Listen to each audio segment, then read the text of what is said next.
It's been a blessing to be here. We've been here about a week now, and it's been quite a week.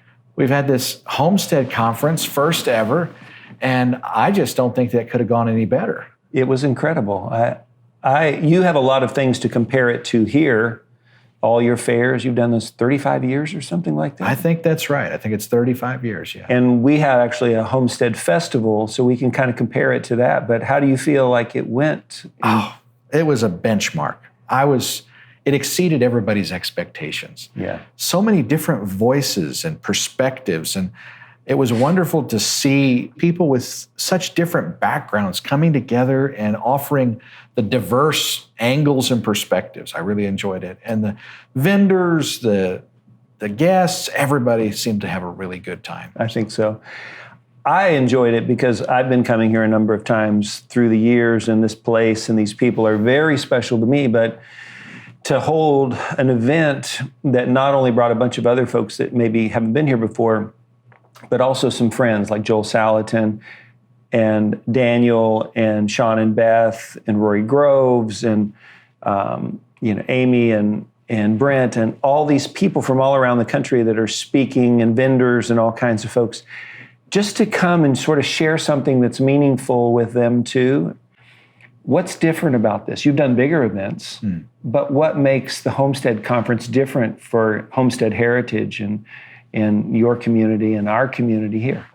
I think what was special about it was seeing more voices represented and just networking with other qualified and passionate individuals in the field of homesteading, people who've been pioneers, who we've looked up to and been friends with for decades, but like Joel and Beth and Sean, and these are just some perspectives that, to me, really fleshed out the picture. And it was great to network, to kind of stretch beyond our sphere, our bubble, our safety zone, and to really work with others in that capacity. I loved it. Well, what you guys have been doing, you guys have been homesteading a long time. I mean, your father, that whole generation, like 4 generations coming along now, that have been going down this homesteading journey. At home, we have similar, when we do our Homestead Festival, we as a family are learning to homestead. So we just thought, what an opportunity while we're learning, why don't we invite some other people, maybe a few thousand people to come learn with us. You guys is a little bit different because in a lot of ways you've already mastered, there's a bunch of people who've mastered homesteading, and in the past you have, what do you call it, an institute for sustainable living and agriculture. And normally you're always in the teaching mode. People come here and you all share your expertise. This is one of the things that was different, is that you also brought in lots of other expertise. And when I saw Butch earlier for lunch, Rebecca and I met him, he was saying one of the neat things that came out of this weekend was a bunch of the people here, their fire has been reignited in a way that hadn't been for homesteading and for growing their own food and things like that. I think that it's always got to be a journey of inspiration. Homesteading is hard work, and it's not the easy way. It's the difficult way. And so if the fire and passion and love of inspiration is not fresh and kindled, we lose our way. We lose steam. And an event like this really serves to, kindle everybody's excitement again. Right, yeah. It's been wonderful. Yeah. So I'd like to ask you, I've had the privilege of getting to meet you now a couple times, spending time with you, and I treasure this conversation, but when did you first meet us, and when did you first hear about us? And I don't really know the story. So I've known a number of people around you, and we've kind of crossed paths separately on the outside quite a bit. But so in 2014, Joey was trying to figure out the best way to raise Indiana. It was really just, what is the most natural path we could take? And so that led us to Mark and Linda Sherman, who are here in the community. She started buying essential oils from them, and we started getting to know each other. And they, in the community, and it's this, Carrie Grace, really up until recently, the only child with Down syndrome in your community, right? And so when Indy was born, Carrie Grace was 10. Okay. And they came and visited us in I think October of 2014. So they came through. We have some pictures of Indiana on Carrie Grace's lap. Now Carrie Grace is 21, Indiana's 11. That's kind of how we got connected, is through Mark and Linda Sherman, and then through a whole other sequence of events. Howard Wheeler and Rhonda and Abby and their family found out about us and came to Nashville and visited, totally separately. And we met them, but it took a long, long time. We kept in touch. And then after Joey passed away, she passed away in 2016. I think in 18, Indiana and I finally made a trip here. And we had been hearing and reading, seen in magazines, articles, all different kinds of things. We wanted to come and just never had a chance. And so we came and visited and spent some time and met a number of folks here. And then we came back, spent some time. And at first, I just thought, well, that's different. I liked everybody, but I didn't feel anything necessarily. And then I started making some better friendships, and then Brian Branstad and his family moved to Montana, and we would spend a lot of time in the smaller communities in Montana. I started spending more time, and then again visiting here, visiting there, and over time, not only a deepening friendship began to grow, but the things that I had struggled with inside, which is there has to be more than more.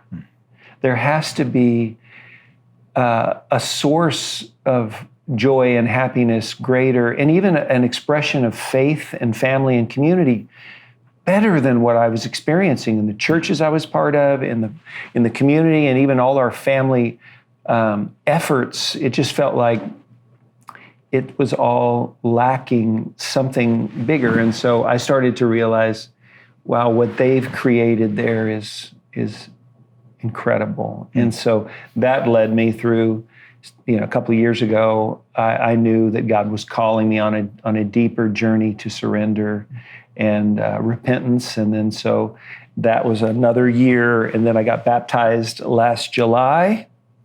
It would be the third or fourth time I was baptized. I've been baptized a couple of times. And it's not that they didn't take, they were just different. Yeah. But this time, what's been really interesting is I really understood that the old man was going to die and a new man was coming, and I was ready. I'd never really been ready, and I remember Howard talking to me that day, and he said, this might cost you everything. And that probably seems like a normal statement, but in all of my living and all of my church experiences, my faith had cost me nothing. Nothing. I mean, maybe there were some places I couldn't walk into and some words I shouldn't say and some movies I shouldn't watch, but ultimately no real cost. And when I was sitting at Matt's house and he said that day, I knew that this was different. And it could really cost me something, not just because I was becoming part of this church and this community, but because I was really giving God my heart, my soul, my whole life.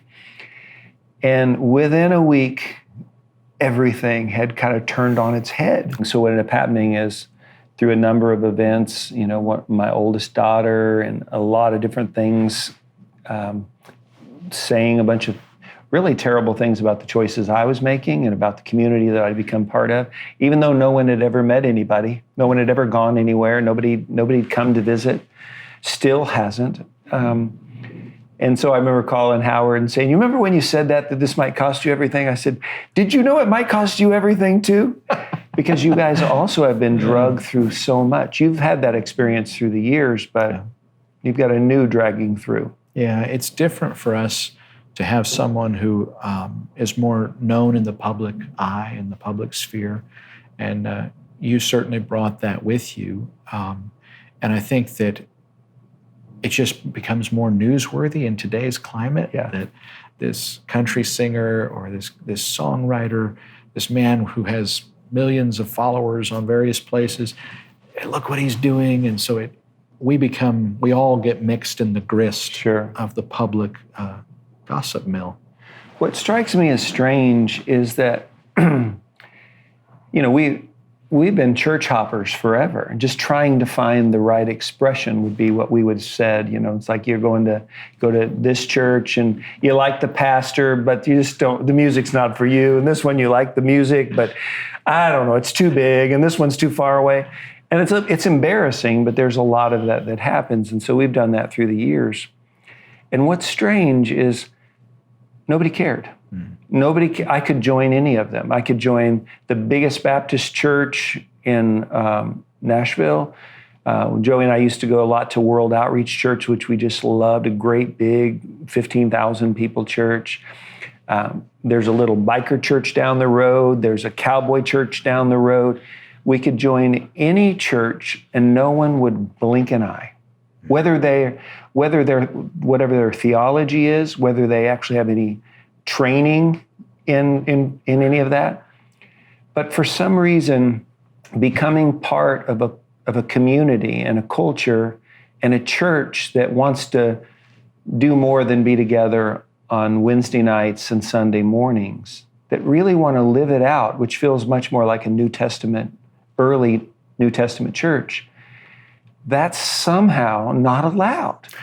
This is unforgivable for me. Why is that? I don't understand that. I think that modernity prides itself in being very open-minded, very supportive, very multicultural, and yet it's not. It's actually quite homogenous at least in some of the more basic things. And when somebody joins various churches, and yet they still stay in the mainstream of what's normal, everybody can relate to it. That's kind of the multiplicity of churches in America is kind of part of our multiculturalism. It's part of our pluralism. But when somebody makes a choice that is so radically different, they're kind of making an indictment on the whole culture. They're saying something is more fundamentally wrong. I think it's terrifying for people to think that maybe my culture is that bad that it needs to be reconsidered and rethought on the foundational level. Yeah, which is really why I've made my way here, because in my opinion, it's that bad and it needs to be rethought completely. Yeah. And I've, over time and really getting to know, and I'm not a fool. I mean, I'm a thoughtful husband and father and man. I make lots of mistakes, but I've done my due diligence. I spent a lot of time and I've seen the fruit. That's the thing that strikes me as amazing, is the reason that I'm here, the reason I'm part of all of this, and the reason I've worked my way to become part of something that I've never been part of before, is because I was in the world the way that it was. I was in evangelical Christian world, and maybe it works for a lot of people, but for me, I didn't experience hardly any fruit. And here, the fruit is everywhere. It's everywhere, and that has caused me to say, look, that path's not working. Yeah. This path, is it perfect? No. Absolutely not. But the things that you are doing right are so extraordinary in this culture that we're all living in. It's like against all odds, love is thriving. Yeah. Against all odds, a sustainable culture and community is thriving. And what feels important to me is that there could be more of these, that people could start to rethink and go, I don't know if it's if it's like what they're doing, and that doesn't matter. Right. But that could be something more. And that's really the point, is perhaps we could encourage and inspire other people to get outside the box a little bit and reimagine what life could be for them and their families and their communities. And we haven't arrived. I mean, we're on a journey, and we've learned every step of the way from others who were further along than we were. And we hope others can learn from us in some area that we may have advanced. And that's what we want. We want to be an inspiration to the body of Christ. Everybody who's calling on the Lord from a sincere heart and saying, in the boxes of their normal, asking the question, is this good enough? Is this all there is? Is there more? Mm-hmm. And just to be able to give people the hope that there's more is a lot of purpose. It's wonderful all by itself. Mm-hmm. And then to be able to say, no, we're not perfect. Yes, we're still learning. Yes, we're still changing, but there is tangible fruit that you can witness. Being in the world, in the life that I've lived for so long, and hosting a homesteading festival, one thing that I just find more and more is there's a lot of people, wanting to take some responsibility for their food, returning to homeschooling. There's some people thinking about home birth. There's a whole movement of like, well, what if we take our health back, and maybe it's not up to whatever the organizations are, to maybe this could be something, there's better choices that we can make on our own. But what I see again and again is this desire for community underneath of all of it. And I see it almost more than anything in Christians that I'm surrounded by, like the loneliest people. They're loneliest people.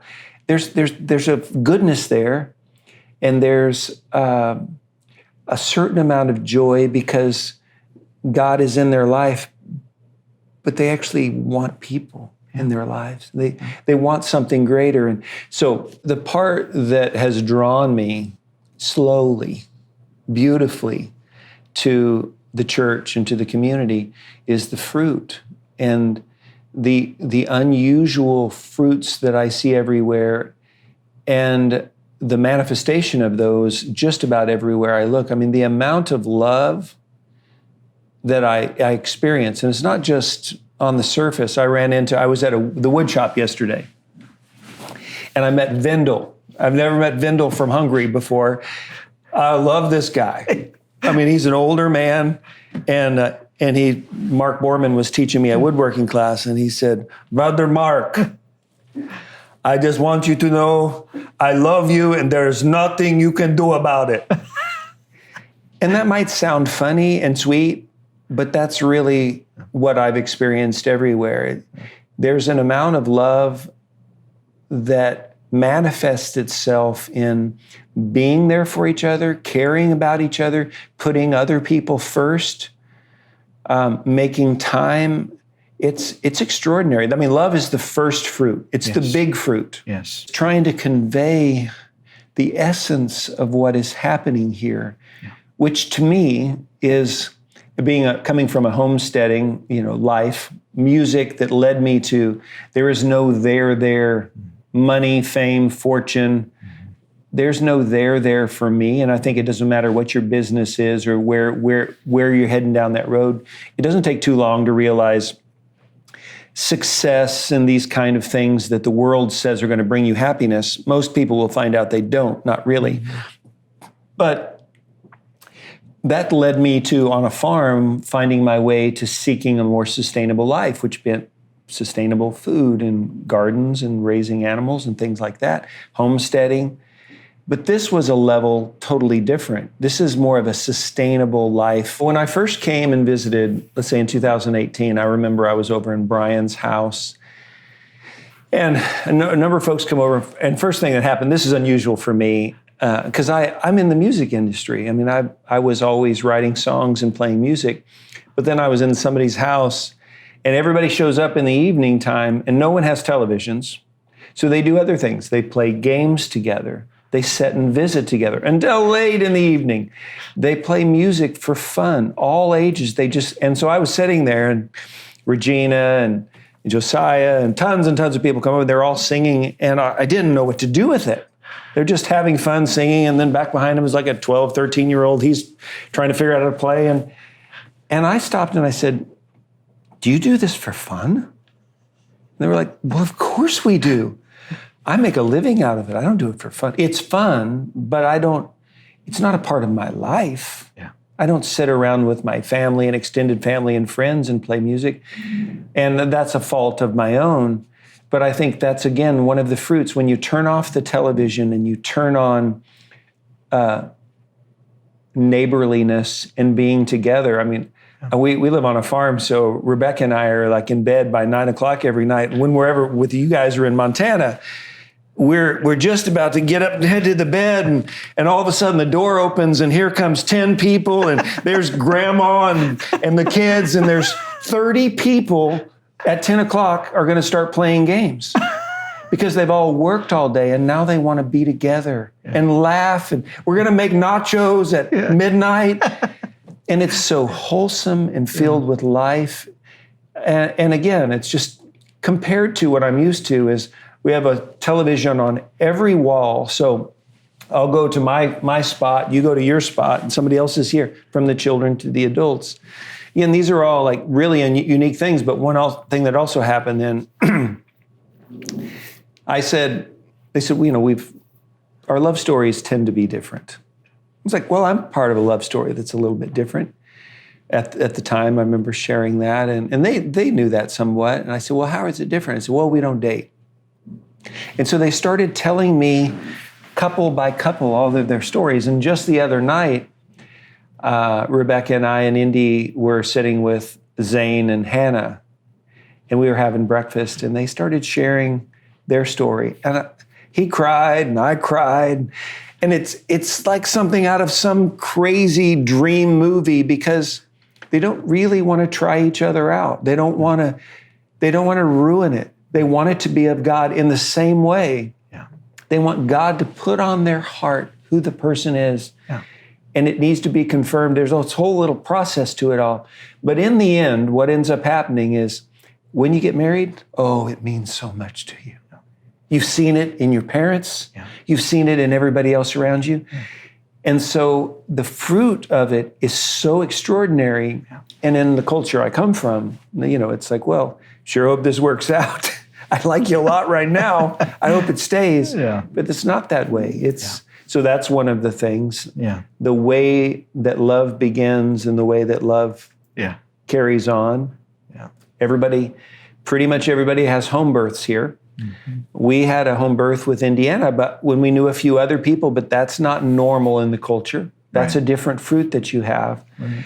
But again, it feels like you've been thoughtful to say, what's the best right thing for our families? Not the easiest thing, right? Not the cheapest thing. No. Not because it's a lot easier to say, guess what? On April 14th at 2 p.m., we're having our boy.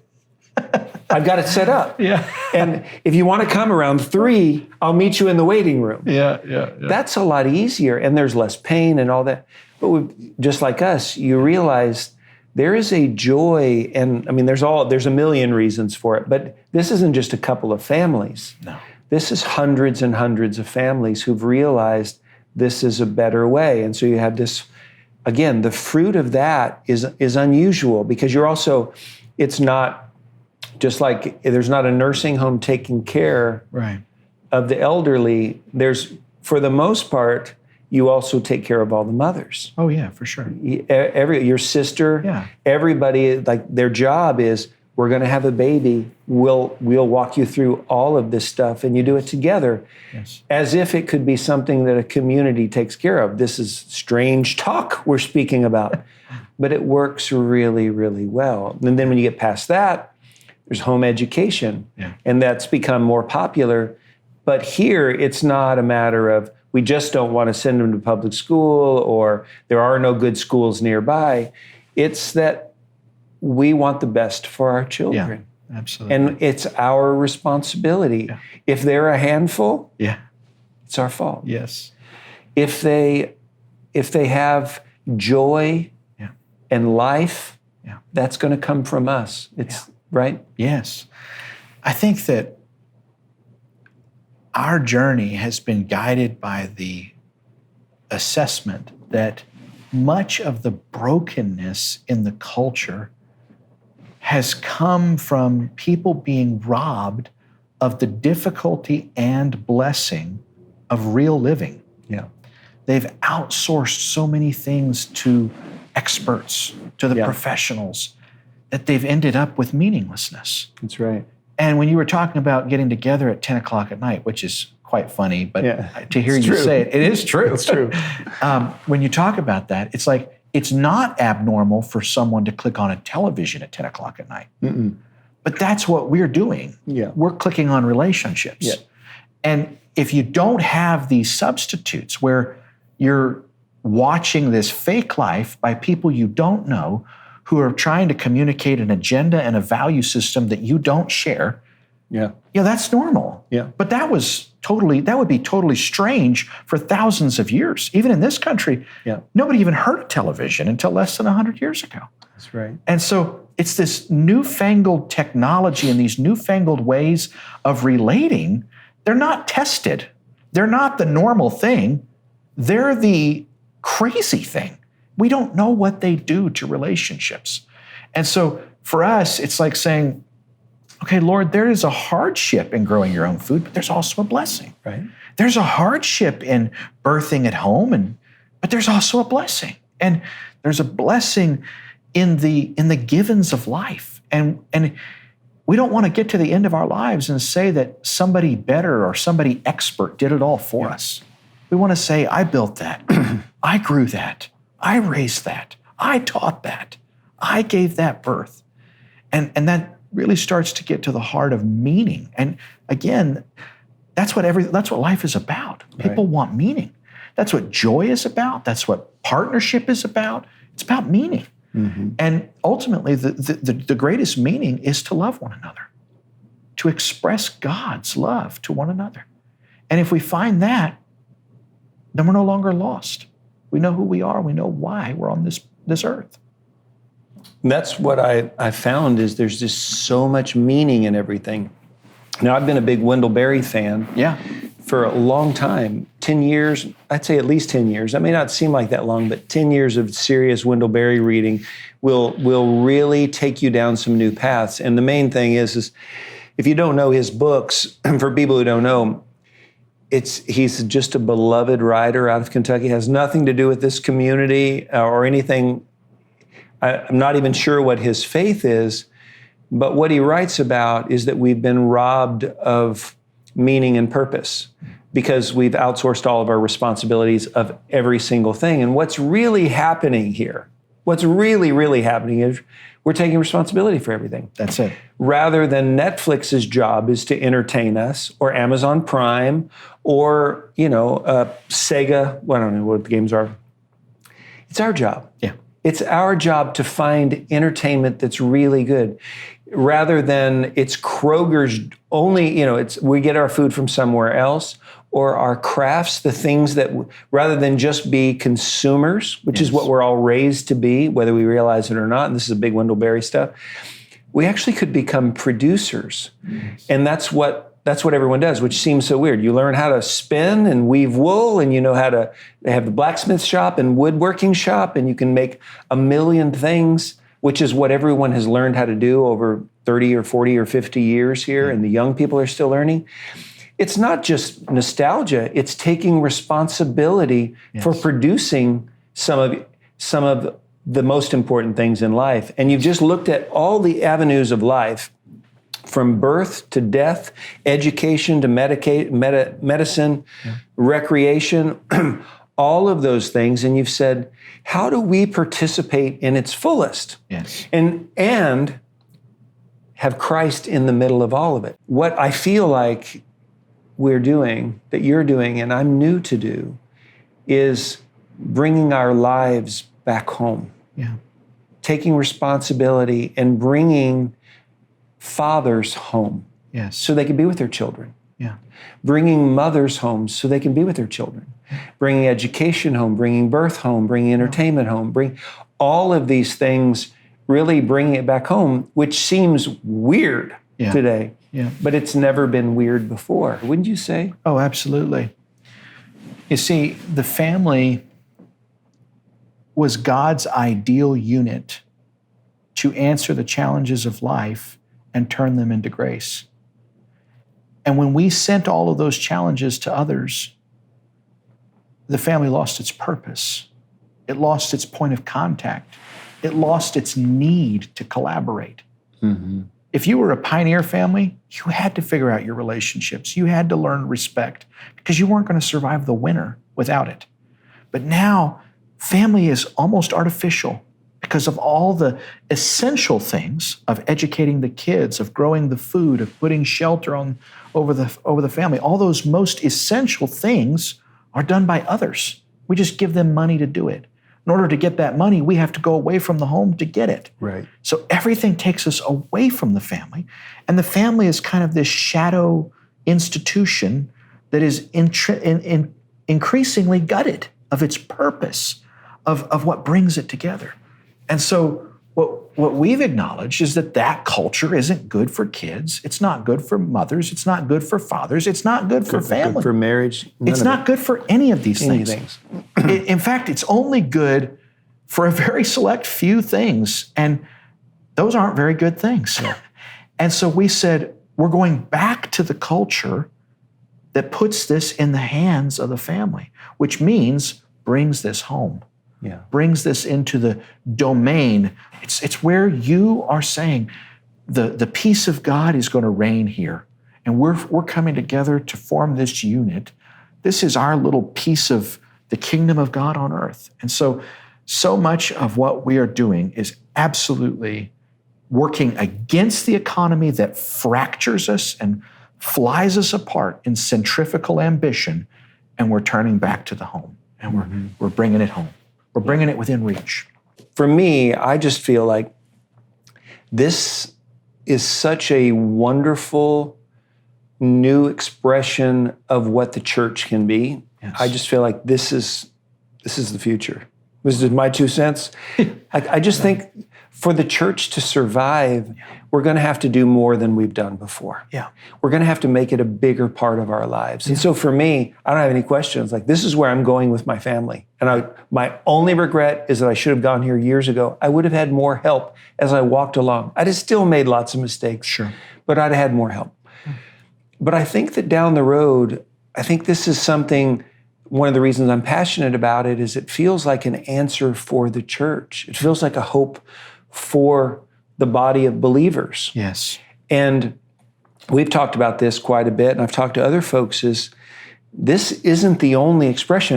In the last, 15 years, you've gone from being this group, started with your dad and a number of other folks, that made its way from New York to New Jersey to Colorado, that found its way to Texas, to Austin, to Waco. But then through a series of events, you felt like, hey, we should, not in normal church plants, we should start some more communities. And there's a specific way. There's some truths and some things like in the idea of fruit and wholeness and how we get to it, but the expressions are pretty different because the people are different, the locations are different. And what I think is important for this stuff to thrive and survive, not so that this expression just grows to be the biggest thing in the world, that there could be more. Absolutely. That there could be more hope. And I think that's the amazing thing is it's easy to throw stones, but if you came and visited, you would see that. Now, that not everybody's ready for that. No. I mean, and that's the thing that I love is like, it's not for, I think it could be for everybody. I think in our in our hearts and in our souls, we are all longing for this. But it's a big jump to want to take responsibility, and not everybody's ready for it. And so the goal isn't to try and turn everybody and talk you into saying, do you understand now this is the way it needs to be? No. You have to find your way there. Exactly. And hopefully you will, because there's a better life there. Yes. But you might not. And that if you've got a better life, that's okay. Right, of course. It's a dream and a goal. This isn't for everybody, and nobody's going to be able to do all of this at once. We certainly haven't been able to. Mm-hmm. It's going to take us generations to keep this journey going. But we are moving in the right direction, and we like the fruit that we're seeing. I mentioned Wendell Berry, reading Wendell Berry's works and the impact it had on me. I just began to awaken. His book, The Unsettling of America. For me, it was, I've said quite often, that was a moment that I call the unsettling of an American. Because I began to go, oh, that's why. Now, I didn't find any real answers in it as far as how a community or a town or a group of people or how a family, it's individually, there's some things there which I was fine with. But your father, I know early on, I never got to meet your dad, Blair, which I would have loved to. But I know you and a number of your siblings, so I feel like I've met him and I know your mom. But somewhere along the line, your dad in the early 70s, which is really when that book was written, he was part of the regular Pentecostal church, and through a series of events, him and a number of other people that were all together, they just realized there must be a better, more whole way, and it caused a split. And it wasn't just a hippie back to the land movement. It was a steady taking responsibility for our lives and for our families, steady by steady by steady. And that's been going on for 52 years now, which is extraordinary that it's lasted. And that's one of the things that I love is there are some other communities out there, the Bruderhofs, the Amish, the Mennonites, the people you met the other day, there's 200 people there. Yes. But what's been really unique is just, I know a lot about, I've spent a lot of time learning the stories, but just that over time, you continue to learn and grow and change. And you say all the time, the secret sauce is the willingness to change. And I think people naturally think, well, what Homestead Heritage or what the church or the community has is they've got it figured out. And you need to all do it this way or you're all going to die and go to hell. And it's not really that way because you've kept evolving. There was a time when you felt like maybe we shouldn't drink coffee and everybody went on that ditch and then they went, no, it's totally fine. Yeah. And you're just learning as you go. Yes. And sometimes you make some mistakes. Yes. And you're going to continue. We're going to continue making mistakes. Can you talk about that? Just that evolution and how it's so important to be prepared to change. Yes. I remember my dad teaching us as kids about this philosopher, Jonathan Swift, who said that in the three elements of reason, ethics, and aesthetics comes first. And that's a very shocking statement because we tend to think of aesthetics as, oh, it's pretty. Right. But by aesthetics, he means a design that brings forth life. And so he says, of these three things, reason, ethics, aesthetics, the design that brings forth life is first, and the others have to be assessed relative to how they facilitated a design that brings forth life. So Jesus said this much more simply. He said, there will be false teachers, but you will know them by their fruits. Mm-hmm. And what Jesus was saying is don't try to judge the reason of the teacher by the reason of the teacher. Look at what it produces. Look at the life. Look at the fruit that comes from it. And I think this describes a very distinct outlook in my dad's worldview and those who were formative in our early years. They were not committed to a dogma, a doctrine. They weren't committed to a group. They were committed to a life that would bring forth certain fruits. And so there was this willingness every step of the way to acknowledge where we're doing it wrong. The peaches didn't bear fruit like they did last year. Right. What did we do wrong? And this is what a lot of Christians who are committed to denominations or different boxes of tradition, they can't transcend because they can only use the tools in their box. And the Methodists have a toolbox that's called Methodism, and the Baptists have the toolbox of the Baptists, and the Pentecostals have the tool. And it's like God just wants to line up all the toolboxes and say, throw the lids open, and we're going to use whatever tools will bring forth this life. Right. Because there's truth in all of it. And that's why change, when seen rightly, is not the enemy. If change is measured in terms of how it produces better, fuller life, then you've got to keep changing. And you do something for the right reason. Maybe it's the wrong thing for the right reason. But that's part of the wisdom that keeps you from doing that in the future. That's not a disaster. You just keep learning, you keep changing. And so if we ever kind of lock in and say, we've got it, we're never going to change because this is our ultimate identity. No, our commitment is to the end product of the life and flourishing of God in our relationships. So anything that's not allowing that or that's hindering that, we're going to keep changing. Mm-hmm. And I think that we can just keep doing that because as Christians, you said that you feel this is more similar to what it must have been in the New Testament. We believe that we are on a journey of restoration. Mm-hmm. And when we get back to the full restoration, Jesus is going to return. But until that time, we're still on a journey of discovery. And any absence of life, any breakdown in beauty or harmony or love or consistency is a reminder to us we still need to keep changing. Mm-hmm. And you say, but it bore good fruit 10 years ago. Yes, because ultimately God is covering everything with his grace.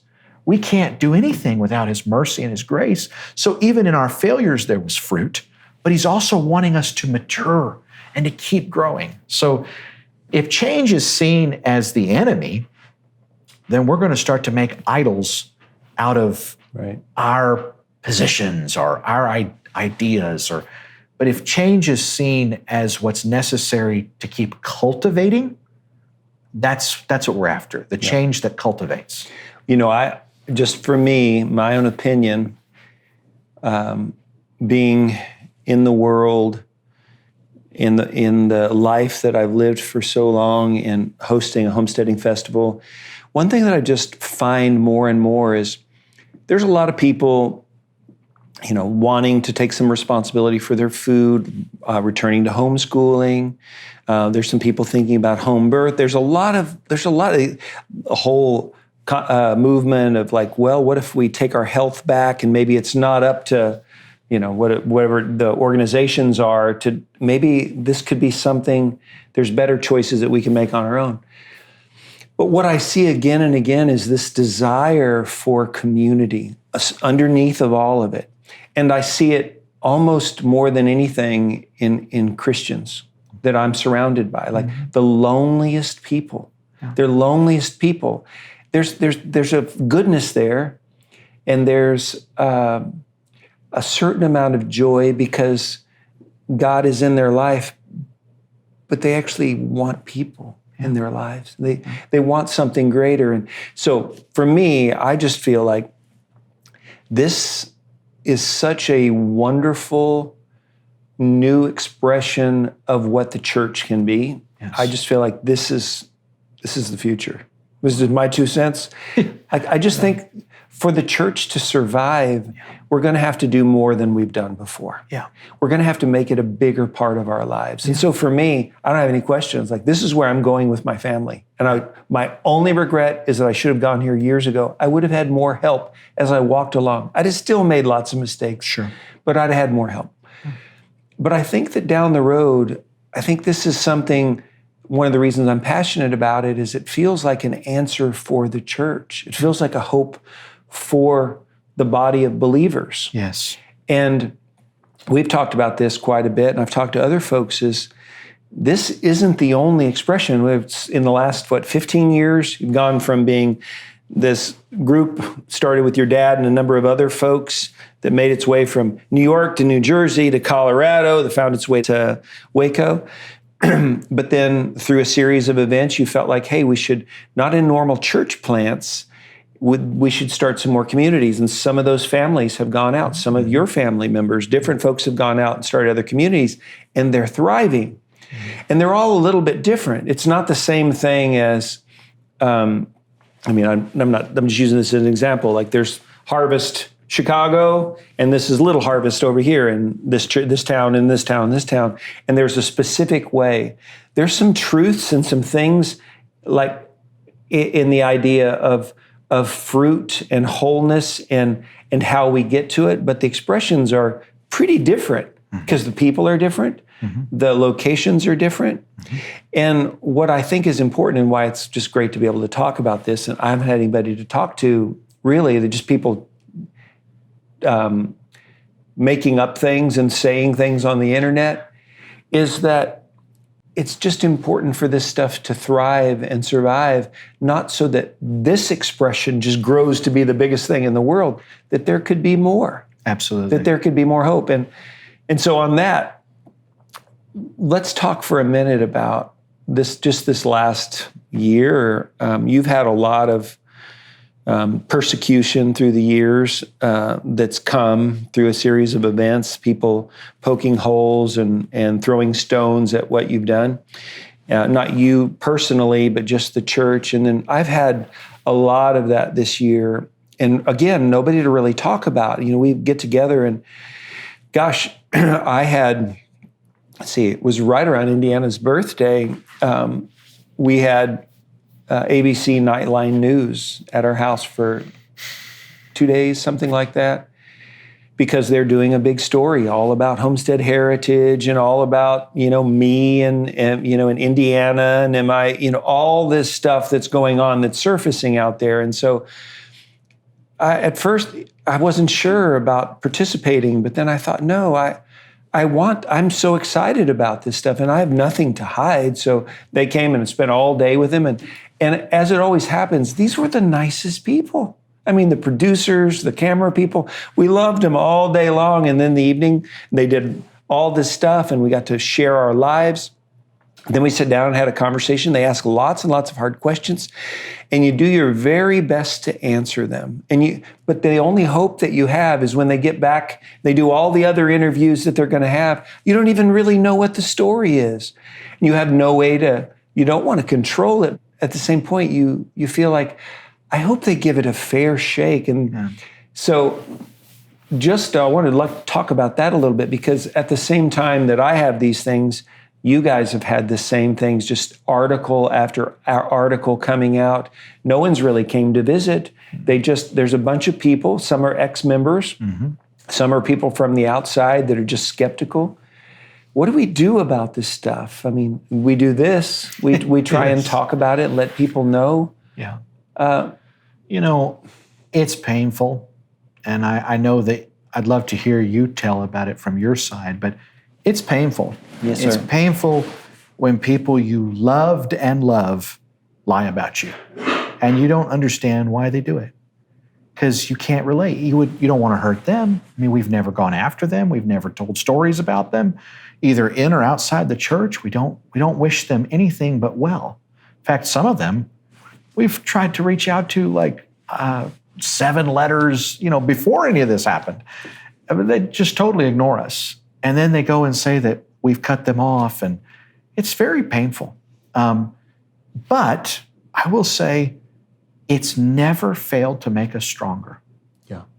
It's never failed to make us stronger. I don't believe we have lost a single brother or sister through one of these attacks because it just is so clear to those who know the truth how bizarre, how dishonest this garbage is, that it reminds you why you're doing it.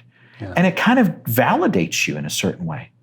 It's like, why are people so worked up? Why would anybody spend their life just trolling us online? What?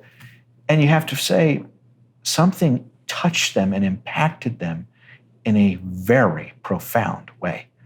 And this is their way of coping with it. Sure. With having cut themselves off from it. Yeah. Tell me for yourself, I grew up like this. It's been hard. I saw my dad go through it. I saw my mom go through it. I saw them cry. I saw their prayers behind the scenes. I saw the hardship. And the media doesn't hurt them, but people that they loved, betrayal is part of the human experience. Right.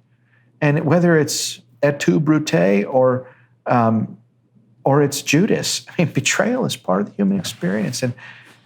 But you didn't grow up like that. Mm-hmm. What is this like for you? It's been a strange experience because I'm actually, up until recently, I was famous for love. God had done a great work in my life. And Joey and I's story, we had been a really big encouragement to a lot of people. She had been and I had been in raising Indiana. And then, out of nowhere, my oldest daughter's As I began trying to take more responsibility for my role as a father and a head of my household, I'm going to make some choices that are different. Not everybody's going to understand them. And even my girls, and that's what's most painful is it's like I haven't really spoken. I mean, I've spoken barely in 2.5 years. I saw him in court. And I can't actually talk about the court case or any of that. Thank goodness, because that would be even worse. But it breaks my heart because I miss them. I love them. I want to be with them. I don't agree with them. I'm not going to see eye to eye with them, and they're not going to like where I'm going at all. But you know what? They don't have to like where I'm going, and I don't have to like where they're going. Right. I can still love them like crazy. Absolutely. And I can still want to be with them. But I have to respect them. You know, we have the same blood, but they've gone down a different path, and they're at a different season in life, and I can respect that. Yes. And I could do better. We're always learning, but I could do better at respecting it. But I think that's the key. But it has to come my way too, and you have to realize this is my life, and I'm going to go down the path that I feel like is the right choice. And with my little girl, I'm going to go down that path and make the choices that I feel like is the right thing. And what's been hard is in the last 9 months, the insinuation all over the internet is that Indiana's unsafe, that I'm making all these terrible choices and that she's unsafe. And what's strange is Indy has never been happier. Our lives have never been more fulfilled with meaning. I mean, we've been having a ball. Like behind the scenes, I don't really read anything online, so I kind of hear people text me and go, I'm praying for you, brother, and I'll say, something must be going on, but we never really see it. Yeah. We're too busy being filled with joy. Amen. We really are. Yes. But that doesn't mean it doesn't hurt me because I miss my girls. Yeah. And that I want to be with my older girls, and I want to be the best family we can be, even if we don't completely agree on everything. Absolutely. And I think when these things that are happening, it's also the way the world is now. These are things that in the past would play out in, we'd have no choice but to sit down together. Yeah. Or call each other on the phone or write letters to each other. But now you can do it all on the internet. And then everybody else can pile it on the internet. And my reputation, best from what I hear, has just been, and it's been kind of fun for me because I realized how little I value that. God has let me be part of something really, really beautiful.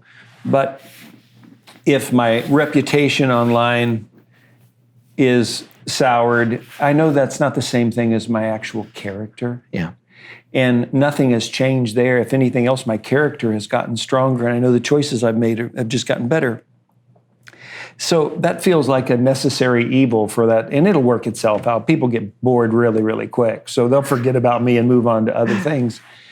But it is a strange thing, like even that we've had Nightline coming, and we also had these Australian folks standing at our gate one night, and it was through a series of events, and they were like, hey, we want to come in and do an interview, and we met them and we loved them. When they came in, and we spent the next couple days with them, and then it turns out maybe their interview is not what they said it was, and it's so heartbreaking. And but you can't do anything about it. All you can do, I feel like the best thing we can do is let's just share the joy we feel and how excited we are about it, and hope it translates. Yeah. You can't fight it any other way.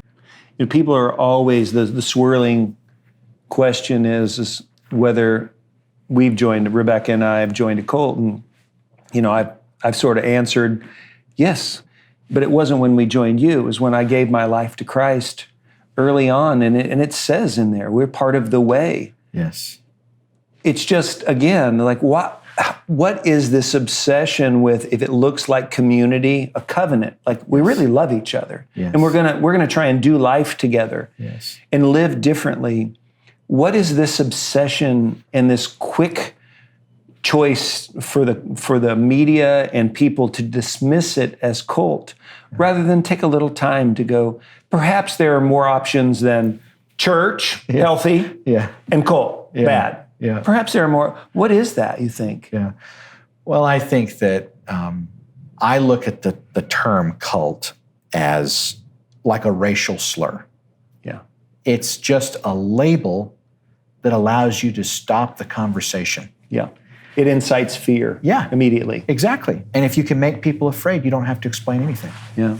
You've already won the debate. Yeah. And my dad once said something, and I'll butcher it, but he said, this whole world full of experts is telling us that we have at last buried the old culture of America and of the church, and we've given place to a new culture of postmodern values and a new way of relating, a new way of working, a new way of living, of raising our children, of raising our food.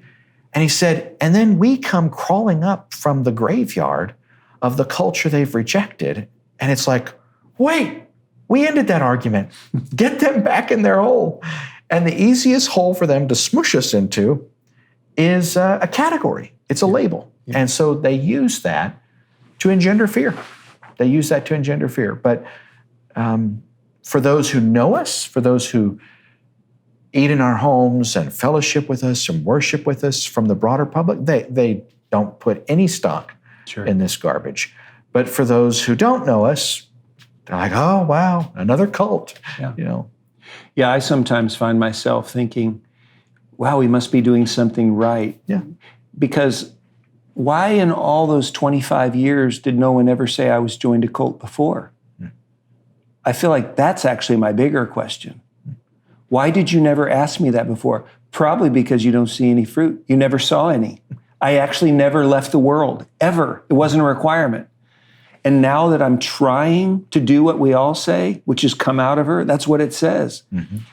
Now that I'm trying and I'm making that choice, and unfortunately, doesn't it feel like sometimes it's almost easiest for other Christians to throw that word on us? Mm-hmm. That's the strangest thing too. It comes from inside. Mm-hmm. And I wonder if that's just because we don't know what to do with it. You're very charitable. I don't know. And that may be, but I'll give another option. Okay. We're very different today, but we're not that different. Absolutely. From grandparents. No.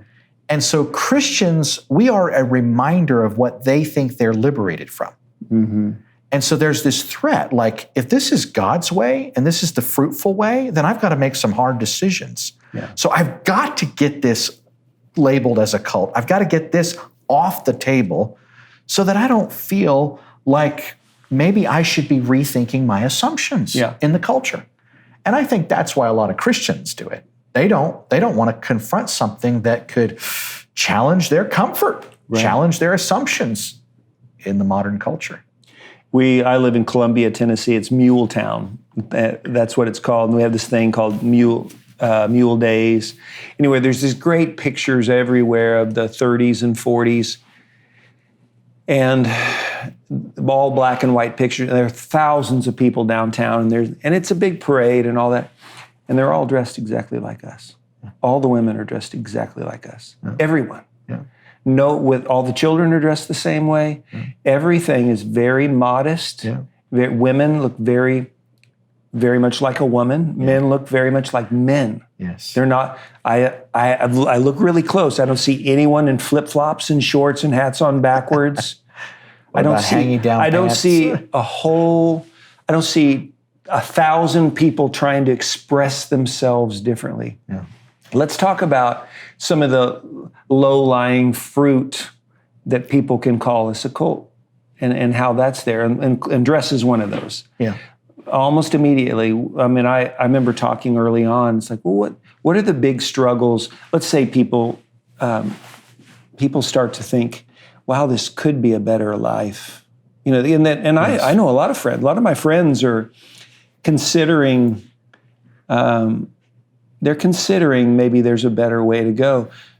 But I heard this before, and I began to experience it. The two biggest things that they come up against, and maybe yours is you would say it different, is dress is a real difficult one for women in particular, more than men, but for men too.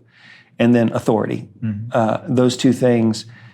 But so with Rebecca and I, she wants to be a woman.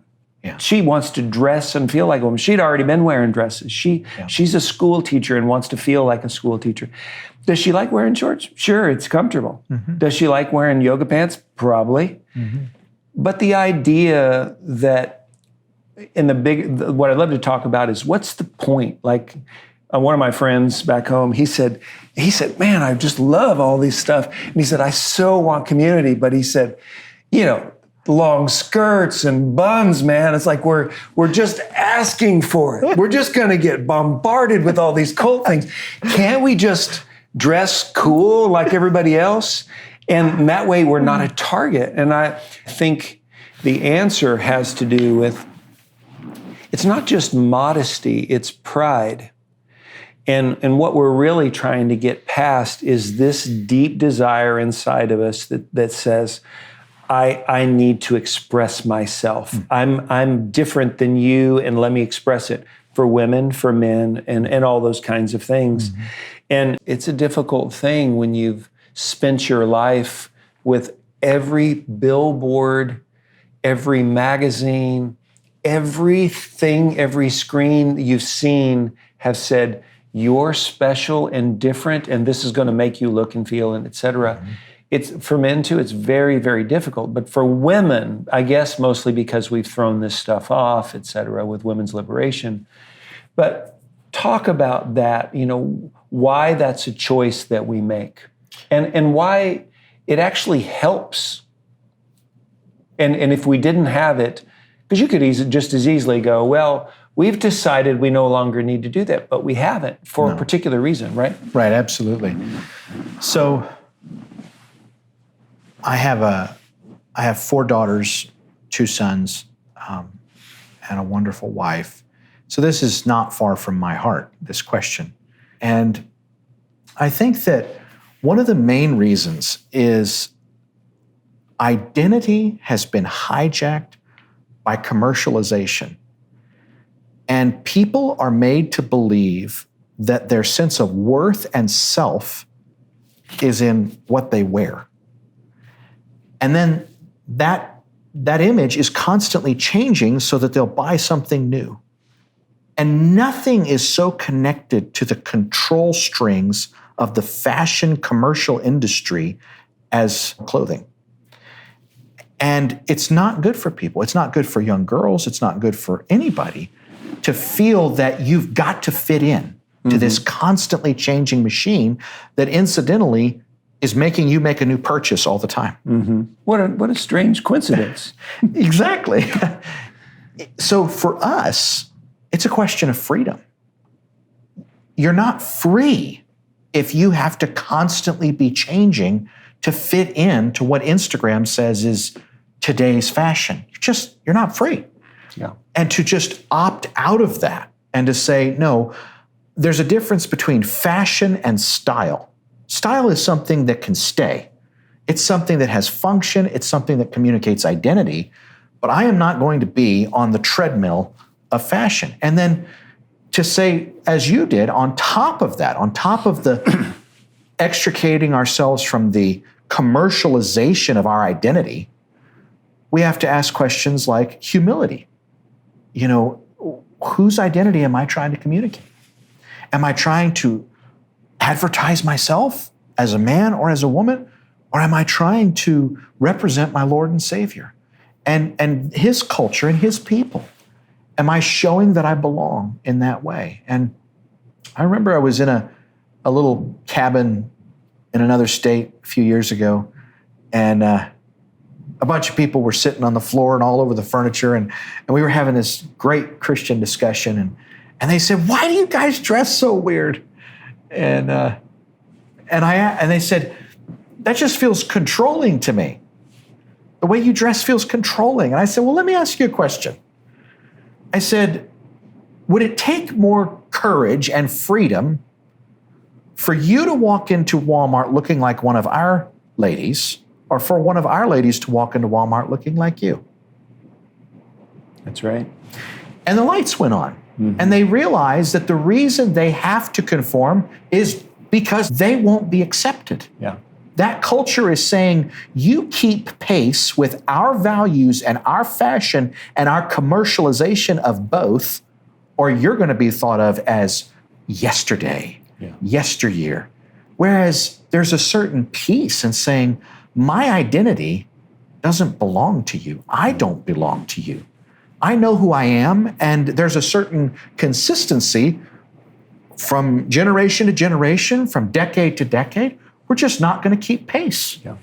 And that's the crime we committed as a church. We didn't keep pace. We didn't do anything strange or different. We just didn't keep changing in an area where change was not bringing forth good fruit. Right. Well, on that note, one of the things, like, buns are a real idea, that hair is up. Now, I haven't really talked to anyone, and that's another thing. Like, people think when I was doing the 2020 or the Nightline interview, kind of all the same thing, they were like, so they've given you a list, right? And Rebecca has to dress this way and you have to do these things. Like, I've asked for a list. I'd be glad to do those things because I've seen the fruit. I'll do the things that produce the fruit, but there's no list. No. Just over time, perhaps you'll see something and decide to do something. No one's ever said a word to Rebecca. Right. No one's ever said a word to me about anything. Yeah. And that's normal. Yes, that's normal. The norm.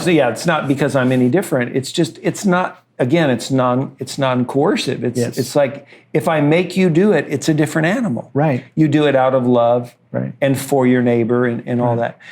But there's an inherent thing that I think, and nobody's really talked to me too much about this, but it seems like there's also, being a man in the culture today, sexuality, it runs everything. Every ad, every commercial, every moment, and it's the underlying current. And it's challenging. Yeah. It's challenging for men, challenging for women.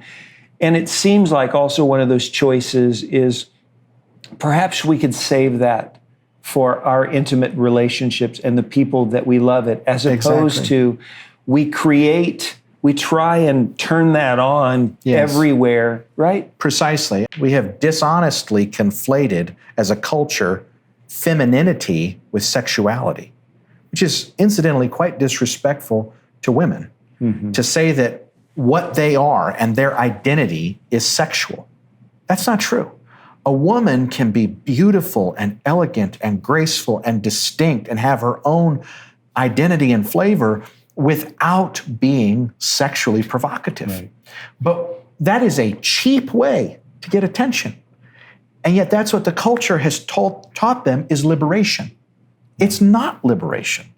It's taking what belongs in the sanctity, in the garden of a private marriage, and using it in the public square.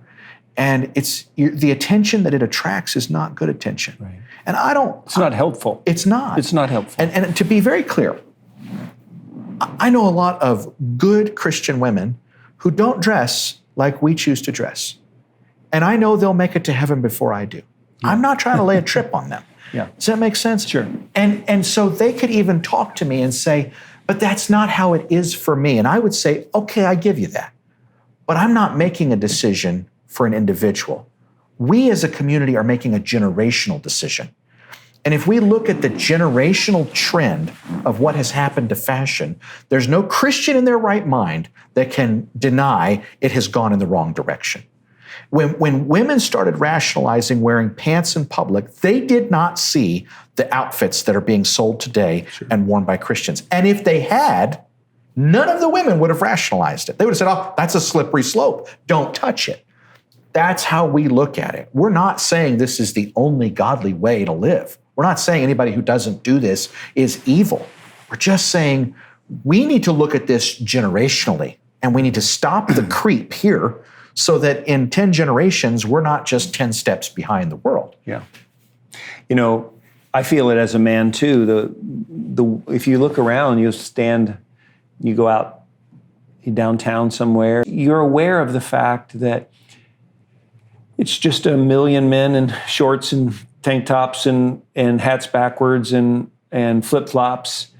And comfort is all that really matters. Comfort all the way across the board, you know, is what seems like it's about. And so I was with Joel Salatin a couple of years ago in Montana, and I told Joel, I said, Joel, you know, the last couple of years, especially, I said, I can't even put on shorts, or I just can't do it. I said, even on the hottest day, 100 degrees, I want to get up and wear long pants and boots and long sleeve shirts. And I said, what is that? Like, I do it every single day. And he goes, it's called dignity. And he said, your body, your soul is crying out for dignity. It's completely lost in in men. Yes. And I appreciated him sharing that with me. Yes. With women, and men, it's not just women. Right. You know, I want to reclaim some dignity. And when you look around, that feels like judgment on everybody else. And it's not. And it's hard. Again, the culture says something, and you're not saying it's not anything against anybody else. Just for me, right? I want to feel like a man, right? And exactly. And it's harder today.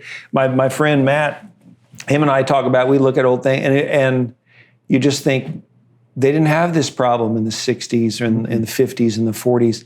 Men dress like men, and they walk like men, and they talk like men. Nowadays, we have a hard time finding all of that stuff. Right. So, okay, let's go. One more thing I'd like to ask about, and we probably need to wrap up before too long. On this, talking about some of the things that we've just been taking a lot of flack for. Another one is that for me, they would say, well, it's not just this society or this community that enforces a dress code and all these other things. It's also an authority structure that wields power over women and children, right? And that's, again, an easy thing for you to say. But the problem seems to be that there's an authority structure, that we're submitting to something and to someone, and we're accountable. That feels like what the problem is, rather than it's a specific one that's misused, because I don't think it's abused or misused in any form. Like the women that I'm around, like nobody's happier and more fulfilled. And the children, nobody's filled with more life than what I see. But from the outside, let's talk about that, because I think from the outside, it looks like, not just in dress, surely they must have the men have their thumb upon these women. Right. Well, again, it's stereotyping. Yeah. They are stereotyping us. They have taught themselves and their children for generations that this is that patriarchy brings oppression. This is what a patriarchy looks like. And sure enough, here's Homestead, so they must be oppressive. And they just can't escape the constructs of their bigotry, of their stereotyping. And it's just like other forms of bigotry. We can't, it's a kind of xenophobia. We can't get out of the box that we've made everything fit. We've given everything its place in this tidy little box. And then all of a sudden, here's something that completely defies it. But we can't accept that. We've got to accept the stereotype. So I would say that the biggest frustration with that whole argument is that it has the wrong paradigm. A father is not like a CEO of a company. He's not like a general of an army. He's not just higher in rank. And a mother is not just like the CFO or the COO or the under officer. This is not a simple hierarchy thing. Jesus said, whoever seeks to be the greatest should be the servant of all. So this is, by definition, servant leadership. And the only legitimacy for my authority as a father is my love and my truth, God's truth through me, my care, my provision, my connection, my involvement with my family. So it's taking the wrong paradigm of power and superimposing it on a paradigm of service.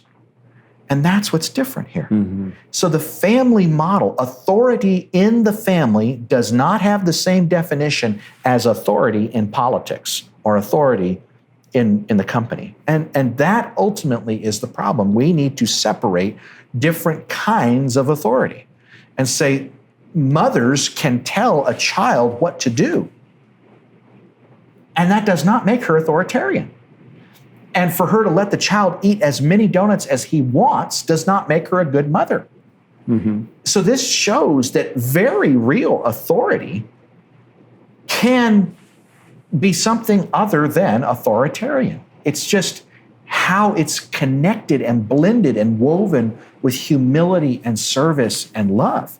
That's the question. Right. Because my dad loves me and laughs with me and provides for me, very different than my boss or CEO does at the company. And that's what changes the whole authority equation.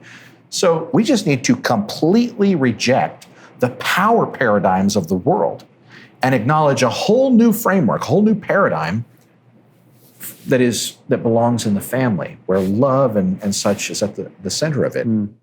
For me, my experience has been, for love to grow in an environment like this, in any environment, the key, because I tried when I first kind of came around, I was like, what is this? What makes this so fruitful? I know lots of good Christian men and women and families, but I don't see anything like this. And it was clear that in becoming part of this community, whether it's this one or the smaller communities, in becoming part of the church, there was a willingness to die to self that I don't see anywhere else. And that willingness, that example of dying to self, is what led me to this deeper repentance, to say, perhaps there's something that no one has told me I could feel it inside, but I needed to go to.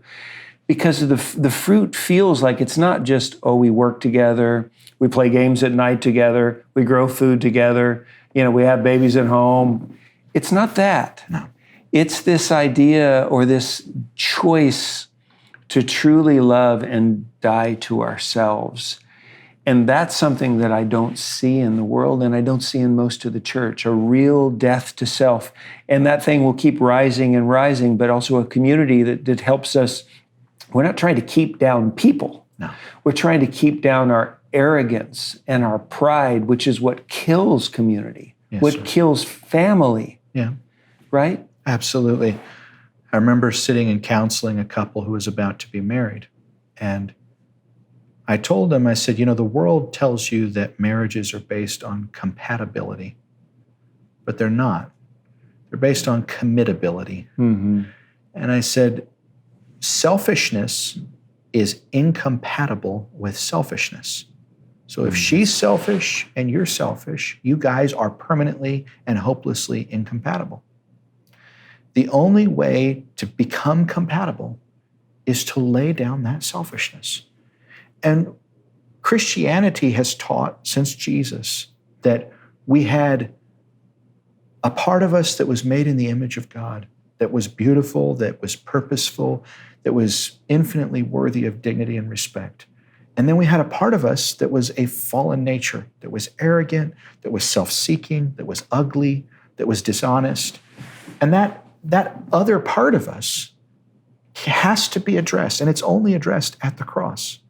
As we, with Paul, are crucified to the world, and the world is crucified to us, as we take up our cross and die daily.